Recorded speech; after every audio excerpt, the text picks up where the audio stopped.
अब राज्यों के पुलिसकर्मी पहनेंगे एक जैसी वर्दी, one nation one police uniform पर केंद्र सरकार कुछ बदलाव करने वाली है, लेकिन क्या? उससे पहले जानेंगे पुलिस वर्दी के रंगों का रोचक इतिहास। पीएम मोदी का कहना है कि जैसे देश में one nation one ration card बना, one nation one mobility card बना और one nation one sign language की पहल लागू की गई, उसी तरह से one nation one police uniform पर भी हमें सोचना चाहिए। केंद्र सरकार अब पूरे देश में one nation one police uniform योजना को लागू करने की दिशा में काम कर रही है। इस योजना के तहत देश भर में पुलिस की वर्दी को एक सामान्य बनाने की तैयारी चल रही है।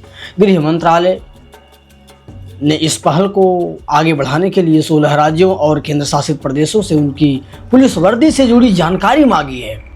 मीडिया रिपोर्ट्स और कुछ सूत्रों के अनुसार गृह मंत्रालय ने राज्यों को 4 नवंबर 2025 तक वर्दी की डिजाइन, गुणवत्ता और लागत से संबंधित सभी विवरण भेजने के निर्देश दिए हैं। जिन राज्यों से जानकारी मांगी गई है उनमें आंध्र प्रदेश, केरल, तेलंगाना, उड़ीसा, झारखंड और पश्चिम बंगाल जैसे राज्य शामिल हैं। गृह मंत्रालय ने यह भी स्पष्ट किया है कि यह जानकारी सिपाही से लेकर के डीएसपी तक के सभी रैंकों की वर्दी से जुड़ी होनी चाहिए।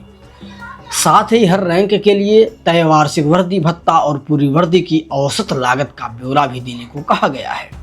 सरकार का उद्देश्य है कि देश भर में पुलिस की वर्दी एक जैसी हो, जिससे एक समानता और एकता की भावना मजबूत हो। इस बात को लेकर के कुछ अपने विचार प्रस्तुत किए प्रधानमंत्री नरेंद्र मोदी ने अक्टूबर 2022 में हरियाणा के फरीदाबाद में आंतरिक सुरक्षा से जुड़ी राज्यों के गृह मंत्रियों की बैठकों को संबोधित करते हुए one nation one police uniform यानी एक देश एक पुलिस वर्दी का विचार प्रस्तुत किया था।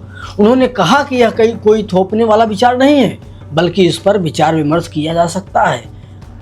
नरेंद्र मोदी ने कहा था कि जैसे देश में one nation one ration card, one nation one mobility card और one nation one sign languages की पहले लागू की गई है, उसी तरह one nation one police uniform पर भी हमें सोचना चाहिए। प्रधानमंत्री ने यह भी समझाया कि अगर पूरे देश में पुलिस की वर्दी एक जैसी होगी तो इससे कई फायदे होंगे। बेहतर गुणवत्ता की यूनिफॉर्म बड़े पैमाने पर तैयार की जा सकेगी और पुलिस की पहचान पूरे देश में एक जैसी दिखेगी। उन्होंने कहा कि जिस तरह से लाल और काले रंग के पोस्ट बॉक्स को लोग दूर से पहचान लेते हैं, उसी तरह से एक समान वर्दी से पुलिस की अलग और स्पष्ट पहचान बनेगी। वर्तमान में देश के ज़्यादातर पुलिस बल खाकी रंग की वर्दी पहनते हैं, जबकि कलकत्ता, तमिलनाडु और गोवा पुलिस सफ़ेद वर्दी का इस्तेमाल करती है। सम्मेलन में नागालैंड के उप मुख्यमंत्री और गृह मंत्री वाई पैटर्न ने कहा कि राज्य में कानून व्यवस्था में सुधार के कारण केंद्र सरकार ने 7 जिलों के 15 पुलिस थानों के इलाकों से सशस्त्र बल विशेष अधिकार अधिनियम AFSPA हटा लिया है। उन्होंने उम्मीद जताई कि आने वाले समय में राज्य के और क्षेत्रों से भी AFSPA हटाया जाएगा। चलिए थोड़ा पुलिस की वर्दी का इतिहास जानते हैं कि इतिहास क्या है पुलिस की वर्दी का। भारत में पुलिस वर्दी का इतिहास उतना ही दिलचस्प है साथियों जितनी उसकी पहचान है। अंग्रेजी राज के दौर में जब पुलिस बल की स्थापना हुई तब उसकी वर्दी सफ़ेद रंग की थी, जो शाही और सभ्य मानी जाती थी। लेकिन जल्द ही अंग्रेज अधिकारियों को एहसास हुआ कि सफ़ेद कपड़े पर जरा सी गंदगी भी बहुत साफ दिखती है, तो जिससे वर्दी की चमक बनाए रखना बहुत मुश्किल हो गया था। इस चुनौती ने एक नए विचार को जन्म दिया। 19वीं सदी के मध्य में ब्रिटिश सैनिकों ने अपनी वर्दी को धूल जैसी रंगों से रंगना शुरू कर दिया ताकि यह वातावरण से मेल खा सके और गंदगी छिपी रहे। उन्होंने चाय की पत्तियों, गंदे पानी और कत्थे जैसे प्राकृतिक पदार्थों से प्रयोग किए। इन रंगों के मेल से बना खाकी, जिसका मतलब ही है धूल या मिट्टी जैसा। सर हैरी बर्नेट लम्सडेन ने 1847 में इसे पहली बार औपचारिक रूप से वर्दी के रूप में अपनाया था। वहीं सर हेनरी लॉरेंस, जो उस समय लाहौर में कोर ऑफ गाइड फोर्स के प्रमुख थे, उन्होंने इस व्यवहारिक रंगों की उपयोगिता को देखते हुए इसे पुलिस की आधिकारिक वर्दी घोषित कर दिया। इस तरह से भारत में खाकी का जन्म हुआ, एक ऐसा रंग जो न सिर्फ उपयोगी था बल्कि सादगी और दृढ़ता का प्रतीक भी बन गया। समय के साथ चाय और कत्थे से बना प्राकृतिक खाकी अब सिंथेटिक रंगों से तैयार किए जाने लगा। यह हल्के भूरे और पीले रंग का मिश्रण होता है, ऐसा रंग जो न ज़्यादा चमकीला है न ज़्यादा फीका, पर बिल्कुल भरोसेमंद।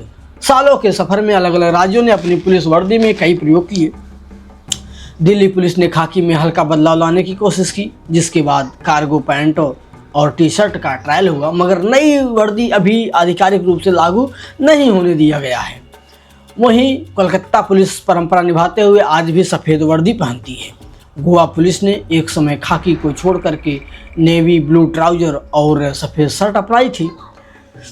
यह डिज़ाइन अंतर्राष्ट्रीय फैशन डिजाइनर वेंडल रॉड्रिग्स ने तैयार किया था। हालांकि बाद में खाकी वर्दी वापस लौटी, लेकिन ट्रैफिक पुलिस आज भी वही आधुनिक डिज़ाइन वहां पहनती है। हिमाचल प्रदेश ने 2008 में नीली वर्दी का प्रयोग किया, लेकिन कुछ ही वर्षों में खाकी की गरिमा लौट आई। वहीं महाराष्ट्र पुलिस ने 2020 में खाकी के लिए एक मानक रंग कोड पैंटॉन 18/1022 TCX तय किया, जिससे राज्यों में एक जैसी वर्दी सुनिश्चित हो सके। तो कैसा लगा साथियों मेरा वीडियो, कमेंट में जरूर बताइएगा और लाइक, शेयर एंड सब्सक्राइब करना बिल्कुल ना भूलिएगा। चलिए मिलते हैं आपसे अगले वीडियो में। जय हिंद, जय भारत।